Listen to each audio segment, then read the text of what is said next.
Assalamualaikum warahmatullahi wabarakatuh. Selamat ketemu bapak-bapak dan ibu-ibu bersama saya Wempi Saputra. Pada kesempatan kali ini saya mencoba memaparkan tentang ilmu dan kebudayaan. Ini merupakan salah satu tugas dari mata kuliah kita, yaitu mata kuliah filsafat dan teori administrasi manajemen pendidikan, bersama dosen pengampu kita, yaitu Bapak Profesor Dr. Supiarma Marsidit MPD dan Bapak Dr. Andes Sahrial MPD PhD. Baik Bapak dan Ibu, sekarang kita lihat pengertian ilmu dan kebudayaan. Yang pertama kita lihat yaitu tentang ilmu.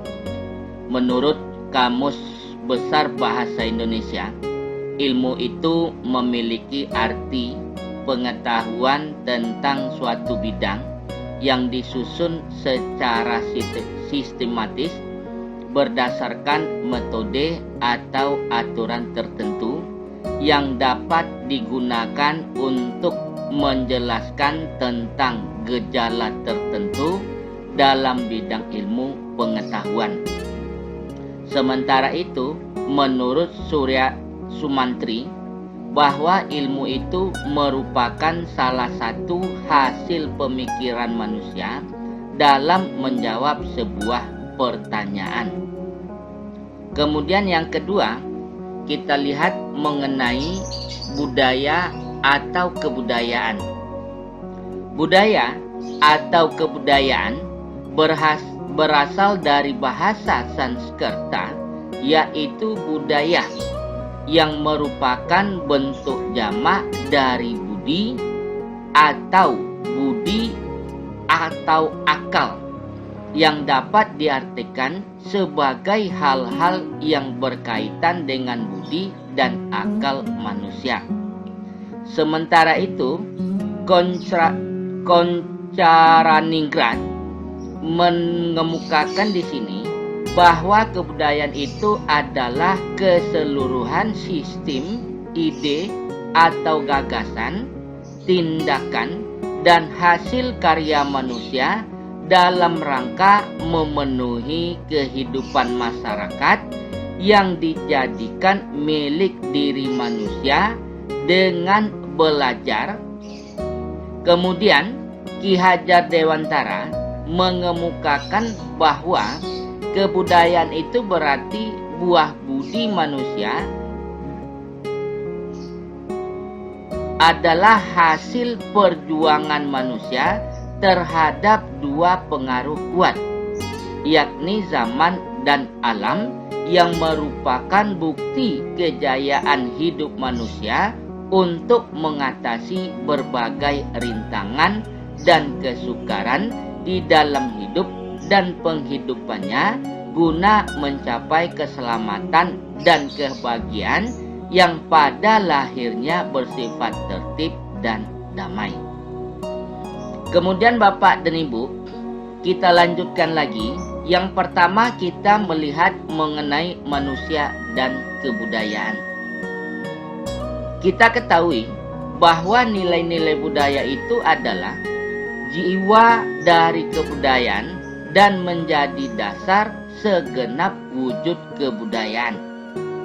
Kebudayaan diwujudkan dalam bentuk tata hidup yang merupakan kegiatan manusia yang mencerminkan nilai budaya yang dikandungnya. Tata hidup merupakan pencerminan yang konkret dari nilai budaya yang bersifat abstrak. Kegiatan manusia dapat ditangkap oleh panca indera, sedangkan nilai budaya hanya tertangguh oleh budi manusia.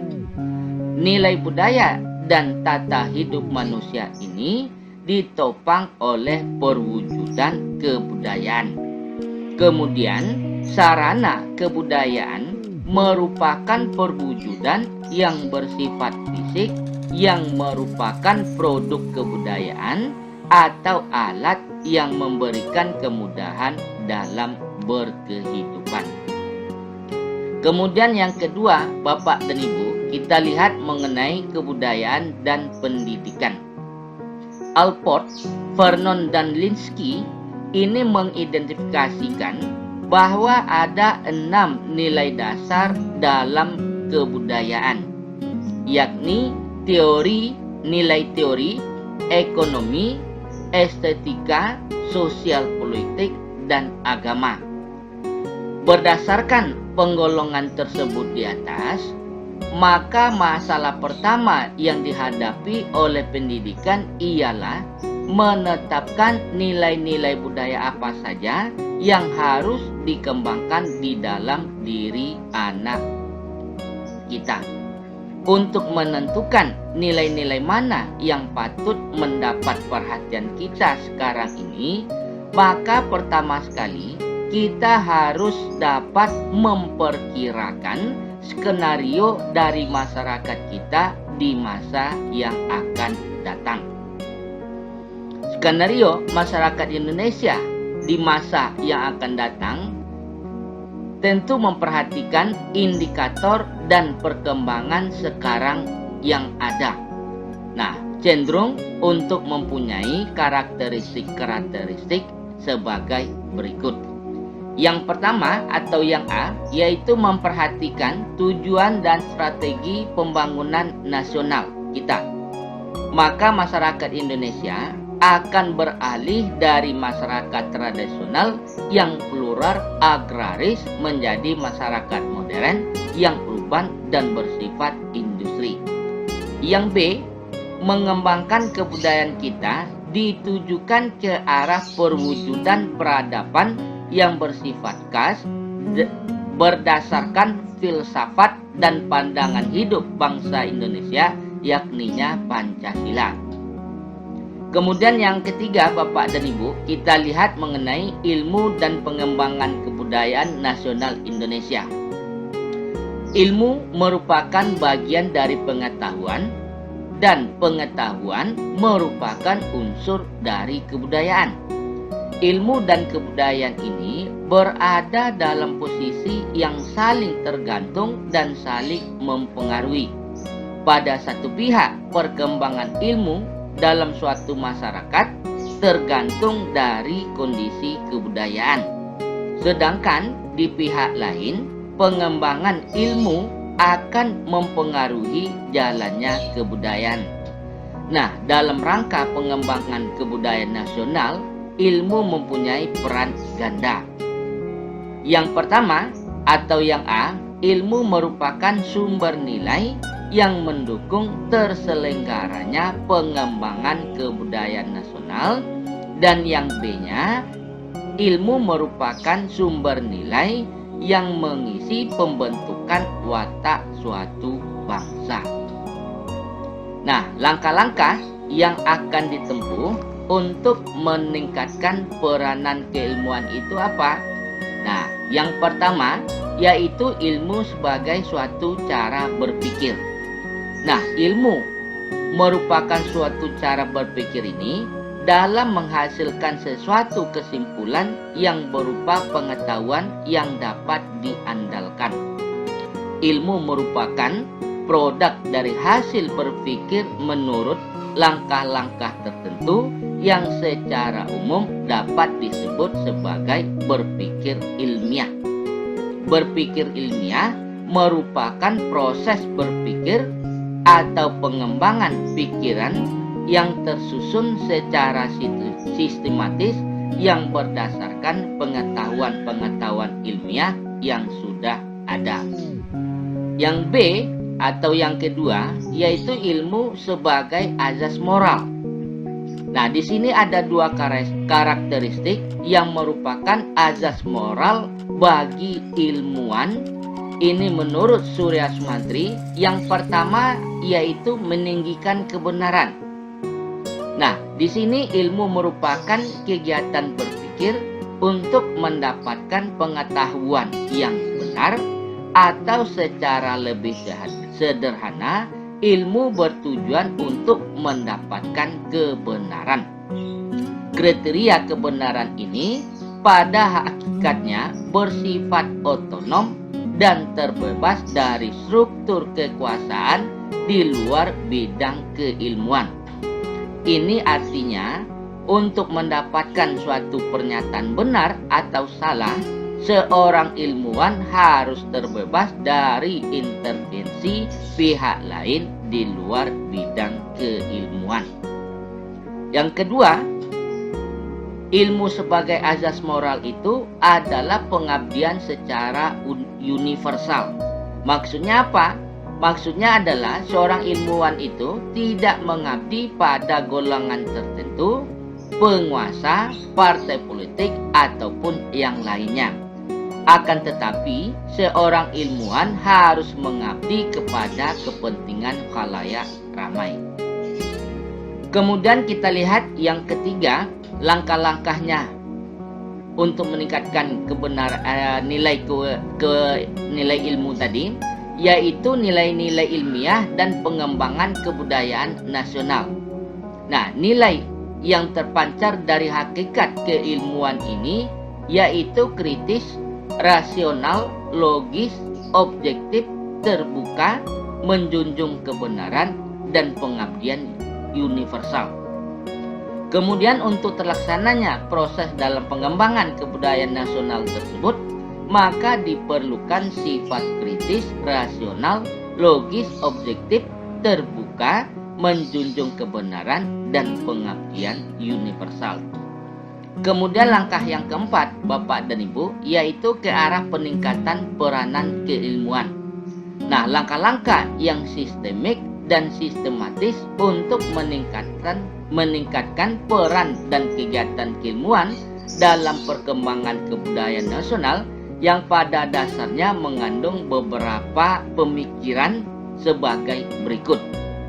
Yang pertama, yaitu ilmu merupakan bagian dari kebudayaan, dan oleh sebab itu langkah-langkah ke arah peningkatan peranan dan kegiatan keilmuan harus memperhatikan situasi kebudayaan masyarakat kita. Yang kedua, ilmu merupakan salah satu cara menemukan kebenaran. Di samping itu masih terdapat cara-cara lain yang sah sesuai dengan lingkup pendekatan dan permasalahannya masing-masing. Pendewaan terhadap akal sebagai satu-satunya sumber kebenaran harus dihindarkan. Nah, yang ketiga yaitu meningkatkan integritas ilmu dan lembaga. Dalam hal ini, modus operandinya adalah melaksanakan dengan konsekuen kaidah moral dari keilmuan. Yang keempat, langkah untuk meningkatkan peranan keilmuan itu adalah pendidikan keilmuan harus sekaligus dikaitkan dengan pendidikan moral. Dan langkah yang kelima yaitu mengembangkan bidang keilmuan harus disertai dengan pengembangan dalam bidang filsafat, terutama yang menyangkut keilmuan. Langkah yang keenam untuk meningkatkan peran keilmuan itu adalah kegiatan ilmiah haruslah bersifat otonom yang terbebas dari kekangan struktur kekuasaan. Seorang ilmuwan tidak akan terlepas dari kehidupan sosial, ideologi, dan agama. Walaupun tidak mengikat, namun seorang ilmuwan harus memperhatikan norma-norma yang berlaku pada masing-masing daerah. Kemudian yang Bapak dan Ibu, kita lihat mengenai dua pola kebudayaan. Nah, pada dua pola kebudayaan ini kita melihat kecenderungan beberapa kalangan tertentu untuk memisahkan ilmu ke dalam dua golongan, yakni ilmu-ilmu alam dan ilmu-ilmu sosial. Adanya dua kebudayaan yang terbagi ke dalam ilmu-ilmu alam dan ilmu-ilmu sosial ini masih terdapat di Indonesia. Hal ini mencerminkan dengan adanya jurusan pasti dan sosial budaya dalam sistem pendidikan kita. Nah, jika kita menginginkan kemajuan dalam bidang keilmuan yang mencakup baik ilmu-ilmu sosial dan ilmu-ilmu alam, maka dualisme kebudayaan ini harus dibongkar. Nah, adanya pembagian jurusan ini merupakan hambatan pada dan intelektual bagi pengembangan keilmuan di negara kita. Sudah menjadi rahasia umum bahwa jurusan pasti atau alam dianggap lebih mempunyai prestise dibandingkan dengan jurusan sosial. Nah, pembagian jurusan bukan lagi berdasarkan bidang keilmuan, melainkan berdasarkan tujuan pendidikan matematik. Ini yang dikemukakan oleh Surya Sumantri. Seseorang diperkenankan memilih jurusan berdasarkan bakat matematiknya. Pola ini akan bisa meningkatkan kemajuan seluruh bidang keilmuan dan mutu keilmuan itu sendiri.